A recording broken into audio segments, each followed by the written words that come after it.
Hola chicos, ¿cómo están? En este video voy a continuar con los temas que tienen que ver con reproducción. Había ya estado hablando acerca de las diferentes estructuras que tienen tanto hombres como mujeres, aparato reproductor masculino y femenino. Les hablé después de qué se puede enfermar eso que tienen, es decir, enfermedades e infecciones de transmisión sexual. Y voy a continuar ahorita con lo que se conocen como métodos anticonceptivos, pero me voy a enfocar un poquito más en la parte química, que tiene que ver con los anticonceptivos que se consideran como químicos u hormonales.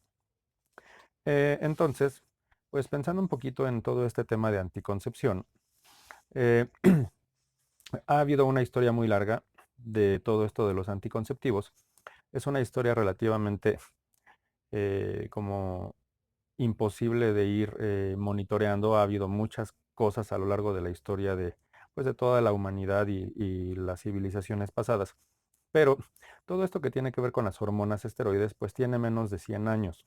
Se empezó a hacer a principios del siglo XX con estudios que venían desde el siglo XIX, desde finales de 1800, pues ya había químicos trabajando con muchas cosas, pero no se conocían muchas de las cosas que actualmente se conocen como estructuras químicas, efectos en el cuerpo, y todo eso se empezó a desarrollar pues a principios del siglo XX. Entonces, bueno, ¿qué tiene que ver esto de las hormonas esteroides con la anticoncepción y con cómo se deben de cuidar? Pues principalmente, bueno, y antes de empezar con eso, vamos a hablarles un poquito acerca de los, pues, de conceptos previos, pensando un poquito en las hormonas. Una hormona es una sustancia química que utiliza el cuerpo para comunicarse entre sí, bueno, todo el cuerpo. Las hormonas se van produciendo en unas estructuras o en unos tejidos que forman parte de unos órganos que se conocen como glándulas. Esas glándulas son tejidos especializados que producen muchas cosas. Y ustedes han escuchado que ciertas glándulas producen ciertas cosas. Por ejemplo, ustedes han escuchado, no sé, las glándulas sudoríparas. Una glándula sudorípara nos ayuda a que nuestra piel pueda básicamente llevar una función de enfriamiento porque está sacando sudor y el sudor hace que, bueno, básicamente lo secretan esas glándulas sudoríparas y hace que el cuerpo se pueda enfriar y refrescar en épocas de calor. Están las glándulas salivales eh, que hacen que ustedes puedan empezar con la predigestión química. Existen otras glándulas en el interior de nuestro cuerpo. Bueno, las glándulas que producen grasa dentro de la piel también son glándulas sebáceas y eso es lo que llega a provocar acné.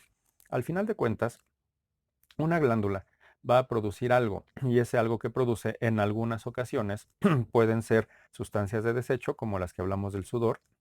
eh, También puede ser mensajeros que van a llegar hacia otra parte del cuerpo. ¿Por qué?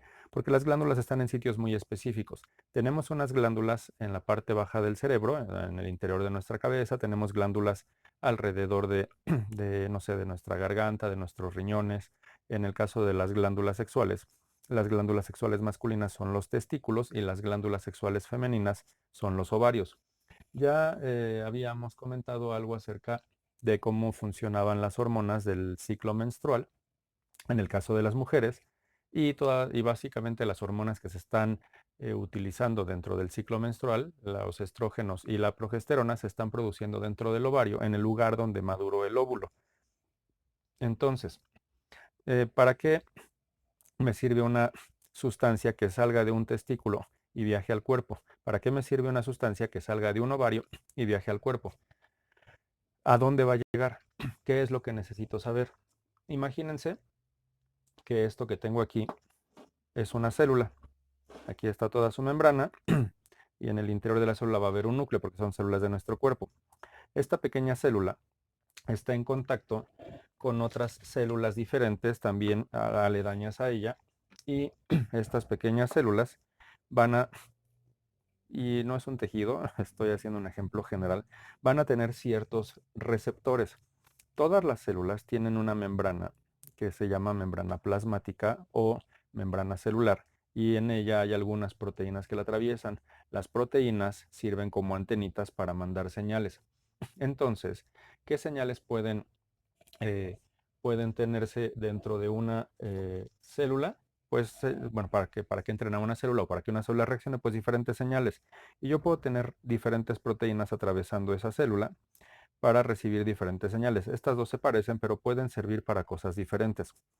Y, por ejemplo, yo puedo tener este receptor, que es una proteína ya más especializada con un piquito, y a lo mejor puedo tener otro receptor diferente acá, también dentro de la membrana.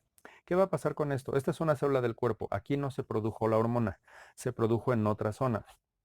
Entonces, ¿qué es lo que sucede? Imagínense que son células del cerebro que están diseñadas para diferentes funciones. En el cerebro todas las células principalmente son neuronas y estas neuronas llevan a cabo funciones específicas dentro del cerebro. Cada parte del cerebro, cada región del cerebro tiene funciones específicas y hace cosas muy diferentes. Eh, Algunas son de lenguaje, otras son motoras, otras son, bueno, obviamente de percepción auditiva, del habla, cosas por el estilo. Entonces, ¿qué es lo que va a suceder? La hormona se produce en otra parte del cuerpo y empieza a viajar por la sangre. La sangre lleva esa hormona. Y esa hormona, supongan que es esta que va flotando por aquí en la sangre, empieza a flotar. Y no es que vaya buscando, o sea, la hormona no está viva diciendo, ah, me tengo que juntar con esta. No, lo que va haciendo es que va flotando en la sangre y se va a topar con el receptor adecuado y con algunos receptores no va a poder interactuar porque no tiene la forma adecuada, con otros tampoco va a poder interactuar, pero va a haber el receptor, ya me estoy pachequeando, va a tener el receptor especial en el que va a ser una unión y este receptor va a ayudar a que esta sustancia se meta en la célula. Digamos que esta proteína se giró y permitió que la hormona entrara en es un ejemplo, para que pudiera entrar dentro de la célula. Una vez que entró en la célula, esta célula empieza a producir algunas sustancias extra. Como respuesta, puede mandar otras señales al cuerpo de regreso, puede mandar muchas cosas hacia la sangre para comunicarse con otras células. Pero entonces, retomando un poquito todo esto de la información que acabo de decir, una hormona le sirve al cuerpo como un mensajero químico y las producen algunas células que se conocen bueno, no células, bueno, sí también son células, pero los órganos que se conocen como glándulas y se mueven por vía sanguínea y normalmente viajan por el torrente sanguíneo, llegan, se establecen y pueden recibir una señal de vuelta. Ahora, ¿qué son las hormonas esteroides? Las hormonas esteroides se llaman así porque tienen esta estructura. Esta estructura se llama ciclopentano peridrofenantreno y está formada a partir de 4 anillos diferentes. Son 3 anillos de 6 carbonos y un anillo de 5 carbonos. En total son 17 átomos de carbono en esa estructura básica. Pero esta estructura básica es la que le sirve al cuerpo para producir otro tipo de grasas, que son principalmente, por ejemplo, el colesterol y, y algunas otras. Pero bueno, esto es el núcleo básico, la estructura básica para estas, porque agarré la pluma Vic. Bueno, eh, para estas hormonas esteroides. Entonces, en general, pues el colesterol se va a transformar dentro de el testículo, dentro de las glándulas adrenales y dentro de los ovarios en las diferentes hormonas que nosotros tenemos, tanto masculinas como femeninas. ¿Y para qué sirven esas hormonas? Sirven para regular procesos biológicos. ¿Qué significa regular? Pues que en algunos casos, cuando se presentan las hormonas por primera vez, las células ya estaban esperando recibir esa hormona en algún momento. Cuando la reciben, empiezan todo lo que se conoce como dimorfismo sexual, esas características físicas que hacen que los hombres sean diferentes de las mujeres. El ensanchamiento de la cadera, el crecimiento de los senos en el caso de las mujeres, por ejemplo, el crecimiento del vello facial en los hombres, también, bueno, el vello corporal, el vello axilar, el vello púbico empieza a crecer en ambos, pero empiezan a haber formas diferentes dentro del cuerpo. También ayudan en la función reproductiva. Cuando una mujer y cuando un hombre empiezan a tener atracción por otra persona, las hormonas empiezan a liberarse hacia el torrente sanguíneo y empiezan a crear una serie de cambios que pueden percibir ustedes como sensaciones dentro de su cuerpo que les provoca a esa persona que les está gustando. Y como una respuesta al estrés, muchas de las mujeres, por tener progesterona dentro de su cuerpo, la respuesta al estrés es, tengo tanto estrés, empiezo a tener tanta tensión, que mi respuesta es llorar, pero es una respuesta natural. Hay muchas otras respuestas, pero esa es una muy común. En el caso de los hombres, cuando tienen estrés de más, empiezan a tener un comportamiento agresivo. Esas son respuestas al estrés. Y entonces, pues básicamente, las, eh, las hormonas que nosotros vamos a estar revisando son estrógenos, que tiene que ver con el estradiol, las progestinas, con la progesterona, los andrógenos, que son otras complementarias a la testosterona, las glucocorticoides y mineralocorticoides, también son algunas que están viajando dentro de la sangre, pero ustedes para fines prácticos deben de enfocarse en los estrógenos, progesterona y testosterona. Ahora, ya les dije que interactúan con receptores específicos. Eso es que solamente la progesterona se va a pegar a un receptor a progesterona, la testosterona a un receptor a testosterona, los estrógenos a un receptor a estrógenos. Y cuando dice que regulan la expresión de genes positivos y negativos, y bueno, de forma positiva o negativa, eso significa que en presencia de la hormona se pueden producir ciertos cambios o evitar. Por ejemplo, un hombre al tener testosterona empieza a producir vello facial, bigote, barba. Pero al no tener progesterona, bueno, la progesterona inhibe el crecimiento del vello facial, es decir, un hombre en presencia de progesterona no va a producir eh, vello facial. ¿Por qué? Porque la progesterona ayuda a que se inhiba de manera o que se regule de manera negativa el crecimiento de vello facial. A eso se refiere con la regulación de genes de forma positiva o negativa. Y bueno, también, ¿qué pasa con estas hormonas? Se utilizan para, ya les había comentado esto en la parte del ciclo menstrual, que las hormonas o las pastillas anticonceptivas se utilizan como terapia de reemplazo hormonal para regular ciclos menstruales en mujeres que son irregulares, para regular ciertos procesos en el caso de fecundación o de reproducción asistida, cosas por el estilo. La terapia de reemplazo hormonal sirve también para cuando llega la menopausia y que la mujer no deje de tener esas hormonas de golpe y entonces sus cambios sean más graduales. Pero también funcionan como anticonceptivos. Y lo que está aquí es una imagen que básicamente les está mostrando el colesterol, que es esta estructura química. Aquí alcanzan a ustedes a ver los 4 anillos del ciclopentano perhidrofenantreno. Y aquí está la terminación alcohol, que es lo que hace que el colesterol termine en ol y pues, tenga esa terminación. El colesterol se va a transformar en otra serie de sustancias, pero va a dar origen a la progesterona. La progesterona es una cetona, termina en ona. Ya habíamos hablado en algún momento de eso en alguna de los videos. Pero aquí está el grupo cetona y pues tiene igual la estructura química de cuatro anillos y la progesterona se va a estar transformando en otras sustancias químicas que al final de cuentas nos van a dar a la testosterona. La testosterona también termina en ona, es una acetona.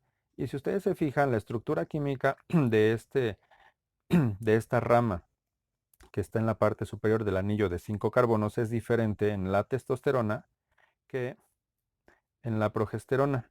Aquí está la diferencia. Y bueno, hay diferencias químicas en otras partes, ¿no? Y entonces, bueno, ¿qué pasó también? Que el mismo colesterol da la base para tener el estradiol, que tiene que ver con todos los estrógenos. Y el estradiol también termina en ol, es un alcohol, y también cambian los radicales, cambian los dobles enlaces dentro de los diferentes anillos. Entonces, bueno, ¿a qué voy con esto? Que el colesterol que se encuentra en sangre, que tiene unas funciones dentro de la sangre, empieza a cambiar dentro del metabolismo por medio de las glándulas, testículos o de la parte de los ovarios, a la progesterona, a la testosterona o al estradiol.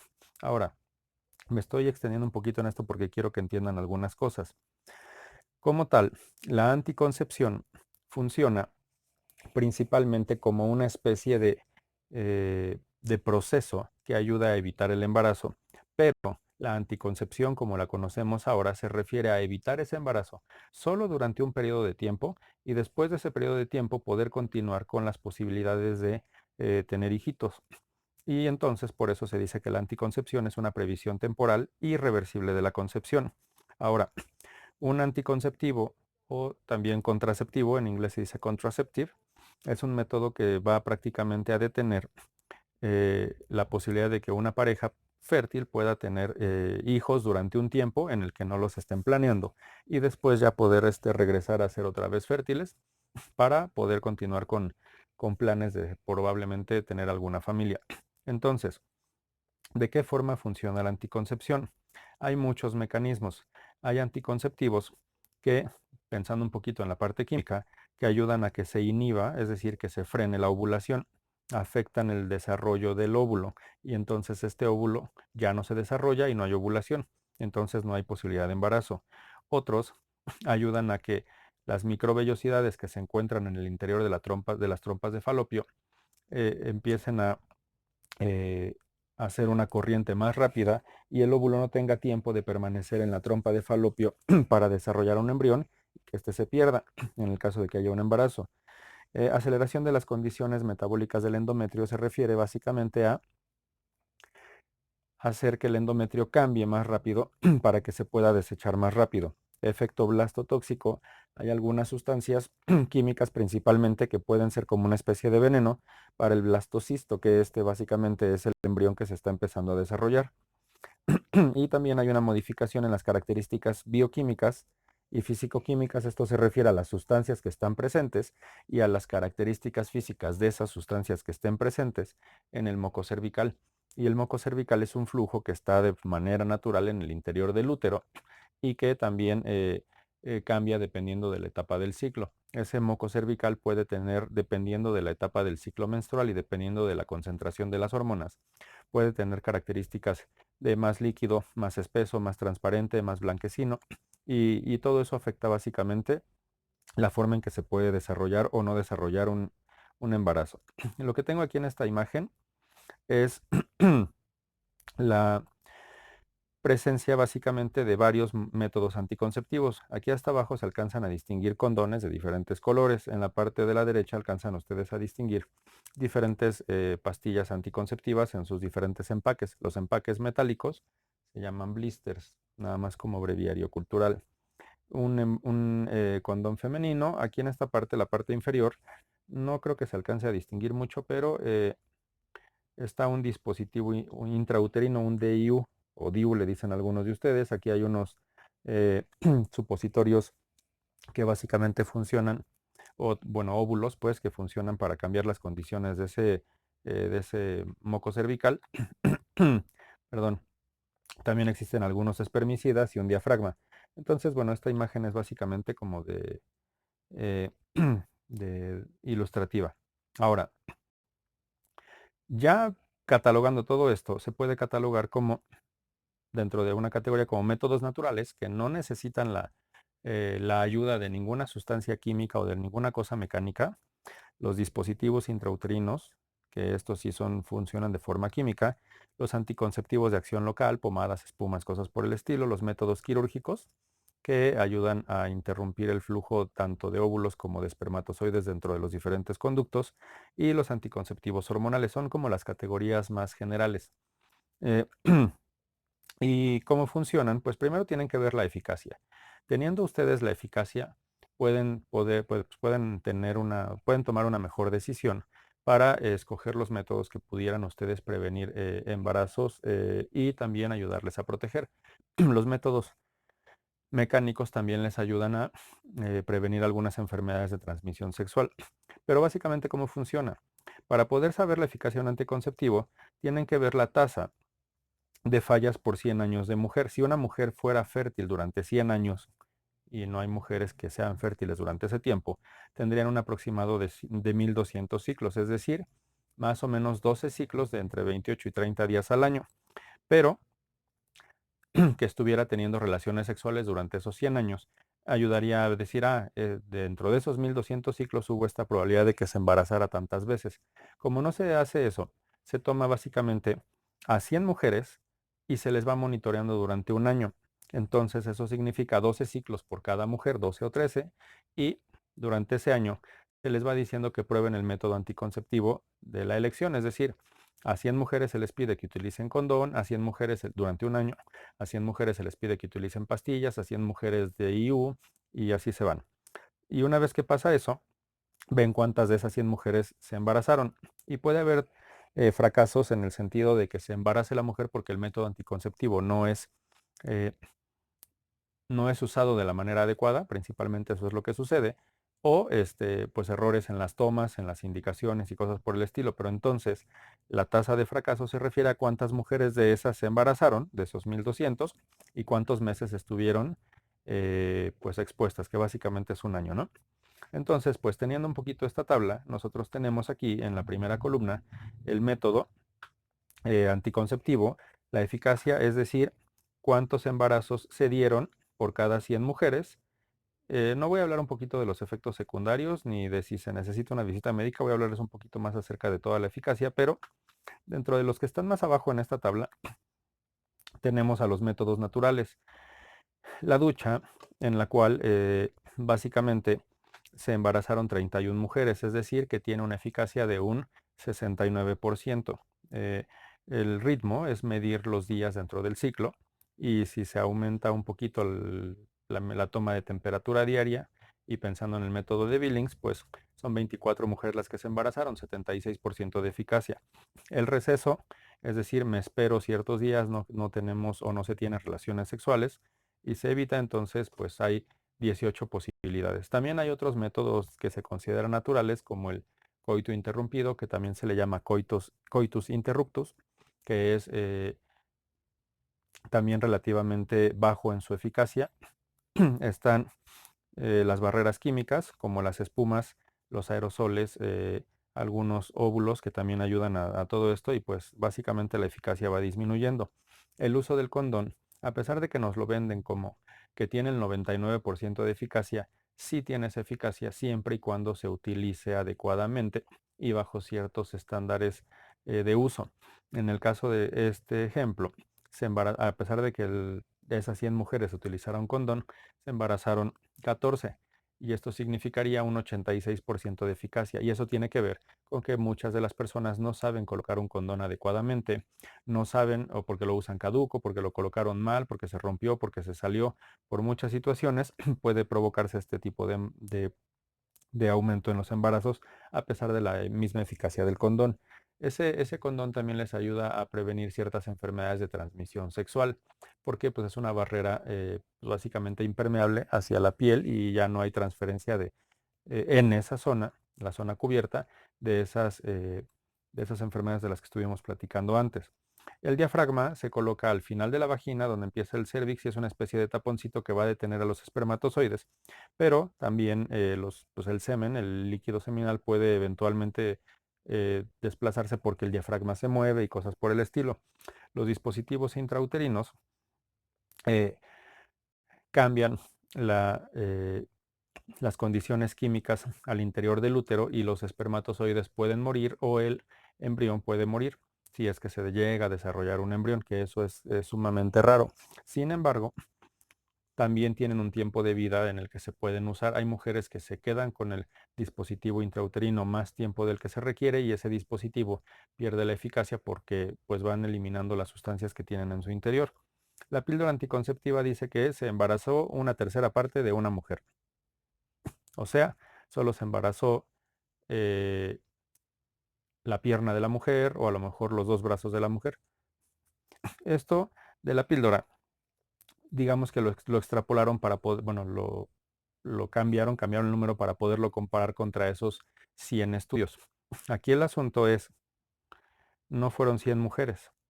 Si ustedes lo cambian, son 1000 mujeres y de esas 1000 mujeres se embarazaron 3.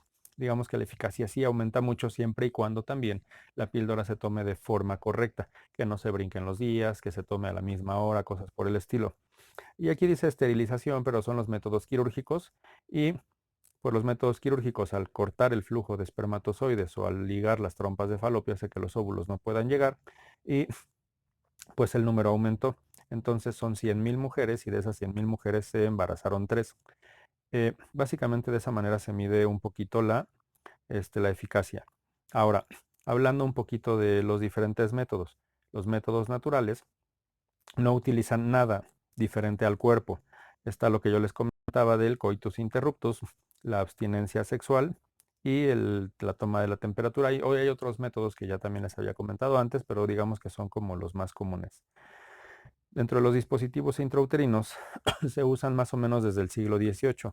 a las mujeres se les han ido colocando diferentes cosas. Ahorita son de plástico y tienen muchas formas. Esta imagen que tengo aquí, me equivoqué a la hora de, bueno, venía de cabeza y luego la puse de cabeza y no la revisé, pero pues vamos a verla de esta forma.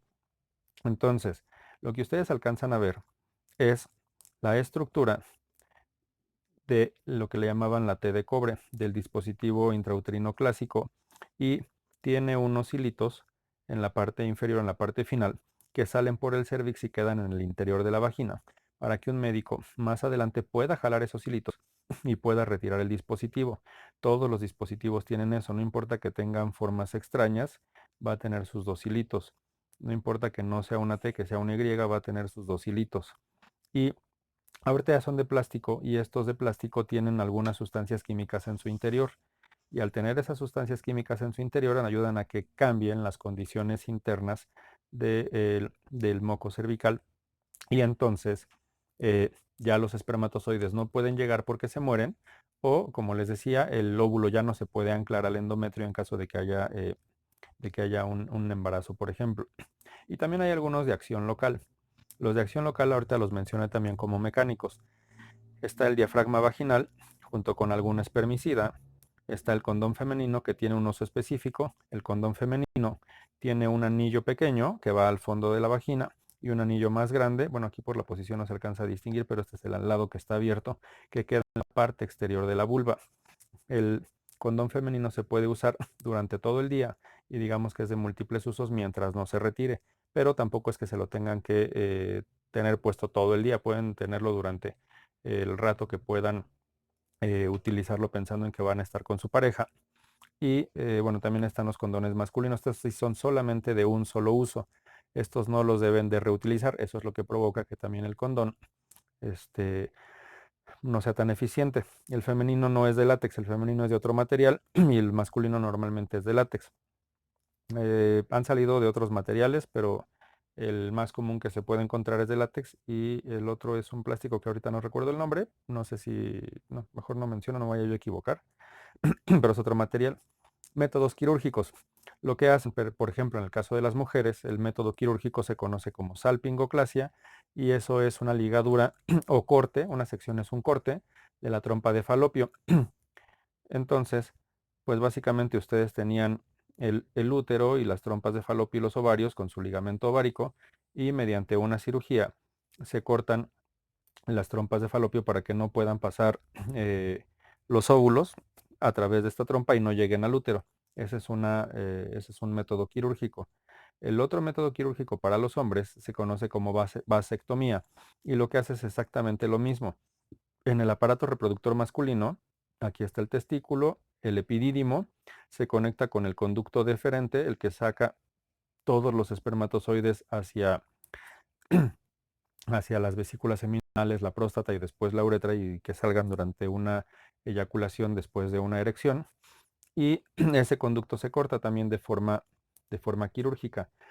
No es necesariamente la ligadura de trompas, ni, bueno, de trompas de falopio o la salpingoclasia y la vasectomía.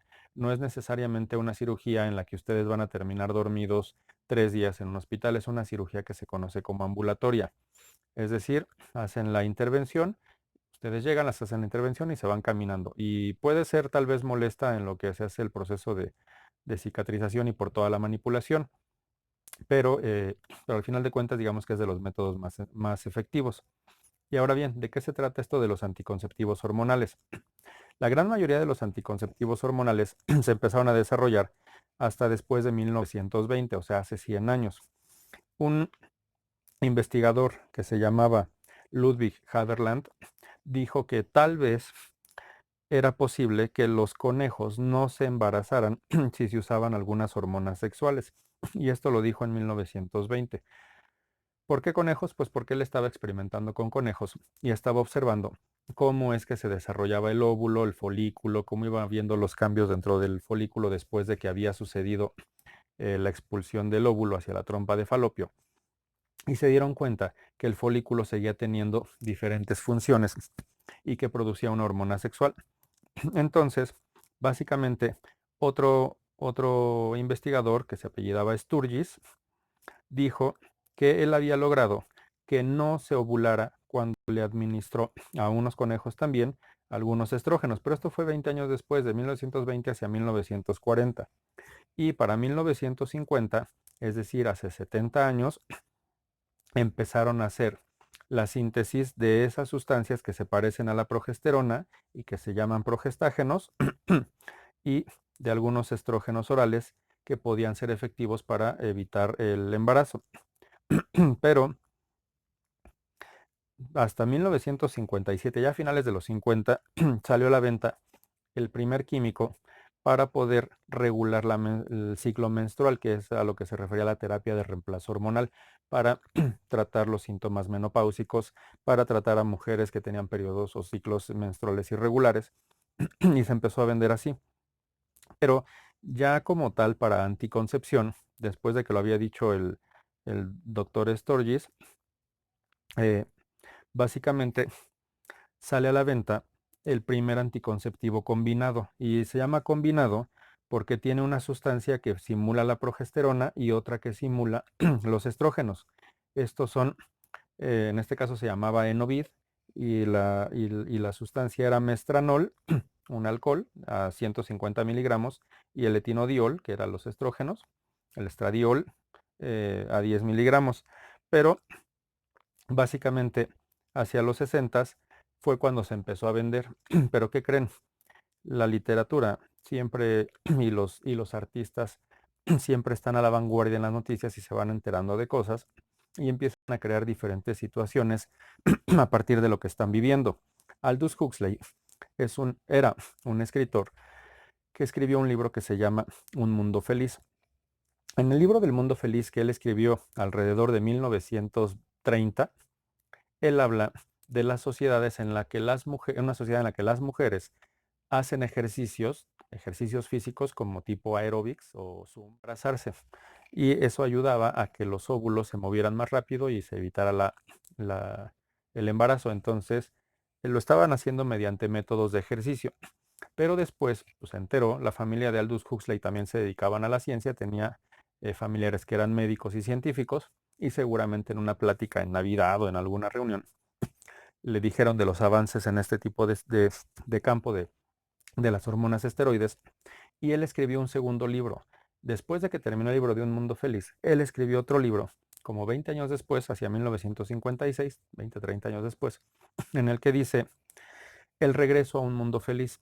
Y es un ensayo. Y dentro del ensayo, él dice, dentro de algunos de los capítulos, actualmente tenemos tanta población en el mundo que está afectando muchas de las cosas, está afectando la economía, la alimentación, todo lo que estamos viviendo ahorita, ya lo estaban viendo desde 1950 o desde los 50.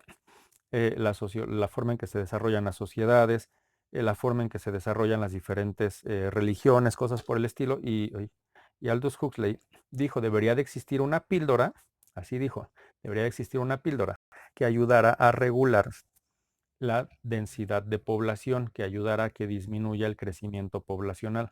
Y él la llamó la píldora, pero Aldous Huxley ya era famoso por su libro de Un Mundo Feliz, porque era una crítica hacia la sociedad de ese tiempo y es una crítica que todavía es vigente en muchos aspectos de cómo la gente se va viendo eh, engañada por los diferentes medios de comunicación para que no se den cuenta de lo que está sucediendo en el mundo. Y ahorita ustedes están enajenados, bueno, no ustedes, pero como sociedad adolescente o joven, con diferentes cosas. Están metidos en videojuegos y no se enteran de lo que pasa en el mundo.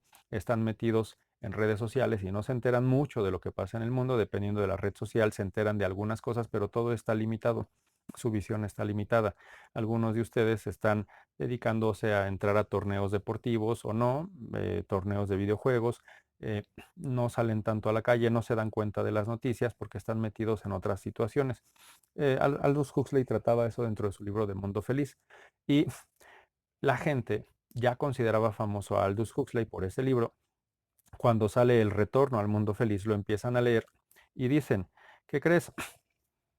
Que está hablando de una píldora que a lo mejor debería servir pues, para que nosotros pues, no nos embaracemos, o nosotras las mujeres no nos embaracemos, o que no tengamos hijos si así lo decidimos, o durante un tiempo, Y entonces lo dijo en el 56 y para 1960, 4 años después que sale la primera píldora o la primera pastilla anticonceptiva, la gente en automático le empezó a decir, ya salió la píldora.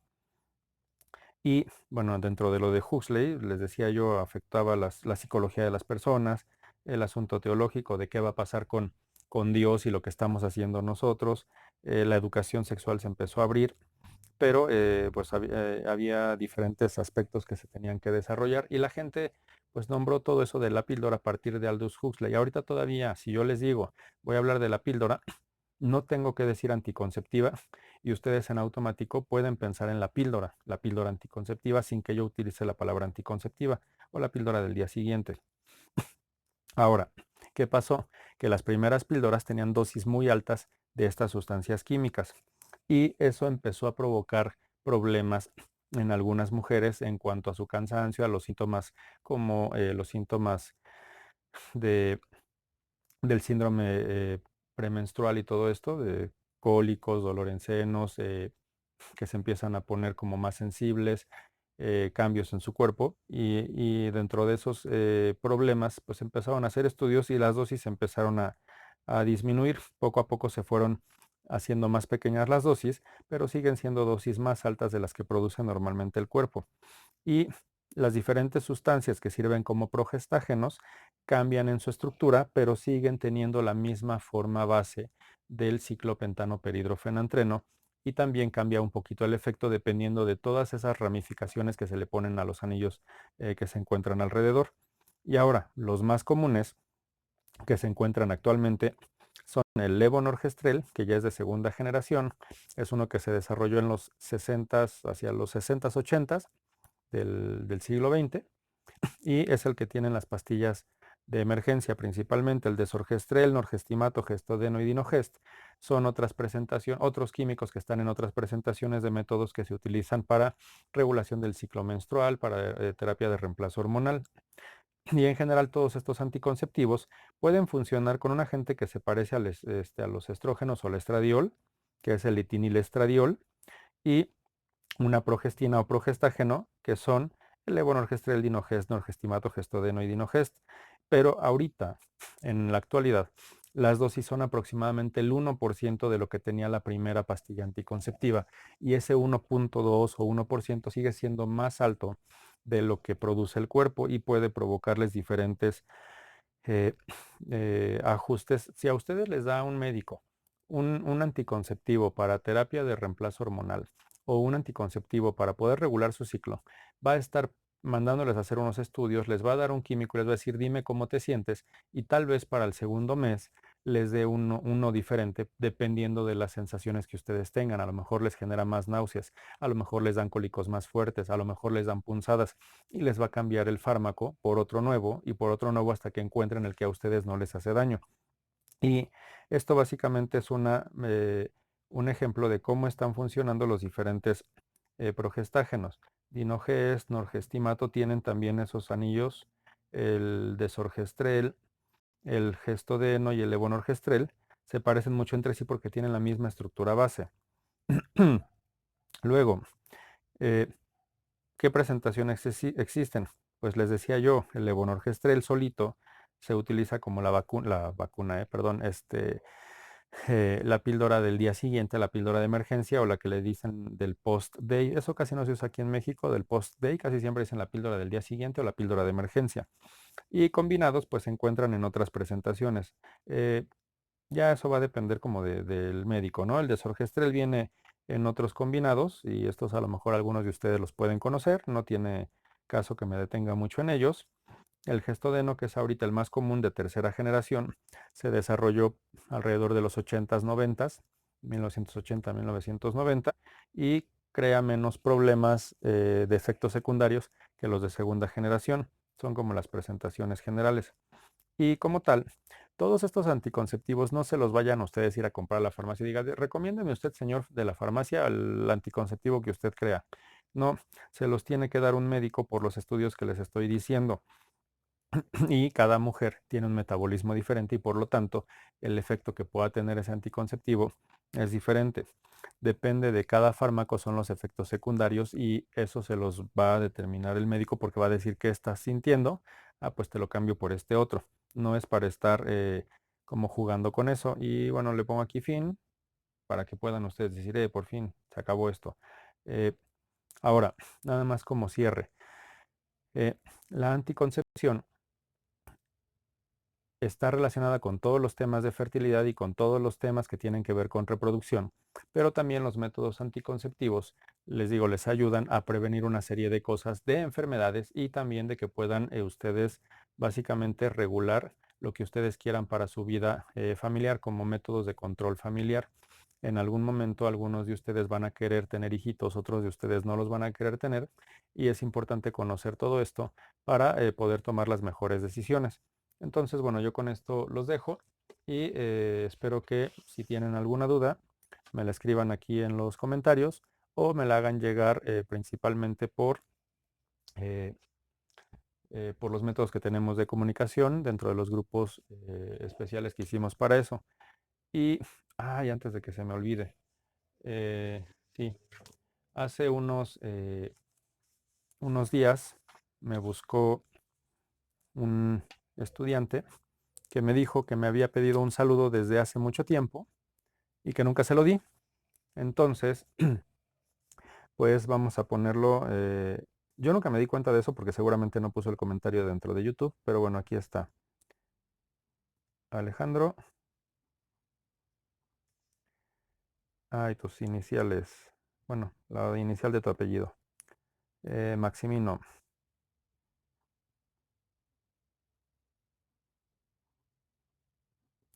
Saludos. Los veo en otro video.